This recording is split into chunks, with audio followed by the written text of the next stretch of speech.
السلام علیکم ورحمۃ اللہ وبرکاتہ۔ بسم اللہ الرحمن الرحیم۔ شروع اللہ کے نام سے جو بڑا رحم کرنے والا ہے۔ ناظرین، حضور صلی اللہ علیہ وسلم کی یتیم پر شفقت کا واقعہ ہے۔ فرماتے ہیں کہ نبی علیہ السلام عید کے دن مسجد کی طرف تشریف لانے لگے۔ راستے میں آپ صلی اللہ علیہ وسلم نے کچھ بچوں کو کھیلتے دیکھا۔ انہوں نے اچھے کپڑے پہنے ہوئے تھے۔ بچوں نے سلام عرض کیا تو نبی علیہ السلام نے جواب ارشاد فرمایا۔ اس کے بعد آپ صلی اللہ علیہ وسلم آگے تشریف لے گئے تو ایک بچے کو خاموشی کے ساتھ اداس بیٹھے دیکھا۔ آپ صلی اللہ علیہ وسلم کے قریب رک گئے۔ آپ صلی اللہ علیہ وسلم نے اس بچے سے پوچھا کہ تمہیں کیا ہوا ہے کہ تم اداس اور پریشان نظر آ رہے ہو؟ اس نے رو کر کہا، اے اللہ کے محبوب صلی اللہ علیہ وسلم، میں یتیم مدینہ ہوں۔ میرے سار پر باپ کا سایہ نہیں ہے جو میرے لیے کپڑے لا دیتا۔ میری امی مجھے نہلا کر کپڑے پہنا دیتی، اس لیے میں یہاں اداس بیٹھا ہوں۔ نبی علیہ السلام نے اسے فرمایا کہ تم میرے ساتھ آؤ۔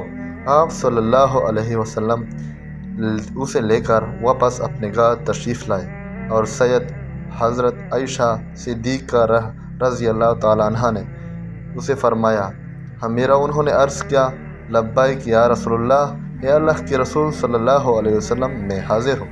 آپ صلی اللہ علیہ وسلم نے فرمایا، اس بچے کو نہلا دو۔ چنانچہ اسے نہلا دیا گیا۔ اتنے میں نبی کریم صلی اللہ علیہ وسلم اپنی چادر کے 2 ٹکڑے کر دیے۔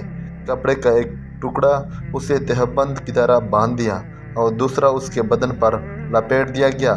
پھر اس کے سر پہ تیل لگا کر کھنگی کی گئی، حتیٰ کہ جب وہ بچہ تیار ہو گیا اور نبی علیہ السلام کے ساتھ چلنے لگا تو نبی علیہ السلام نیچے بیٹھ گئے اور اس بچے کو فرمایا، آج تو پیدل چل کر مسجد میں نہیں جائے گا بلکہ میرے نبوت والے کندھوں پر سوار ہو کر جائے گا۔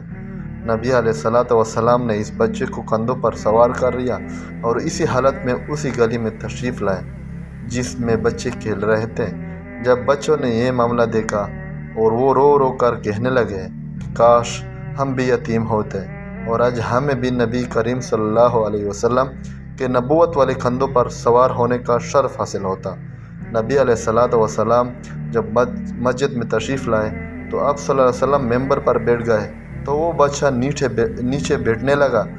نبی علیہ السلام نے اسے اشارہ کر کے فرمایا کہ تم آج زمین پر نہیں بیٹھو گے۔ چنانچہ آپ صلی اللہ علیہ وسلم نے اس بچے کو اپنے ساتھ ممبر پر بٹھایا اور اس کے سر پر ہاتھ رکھ کر ارشاد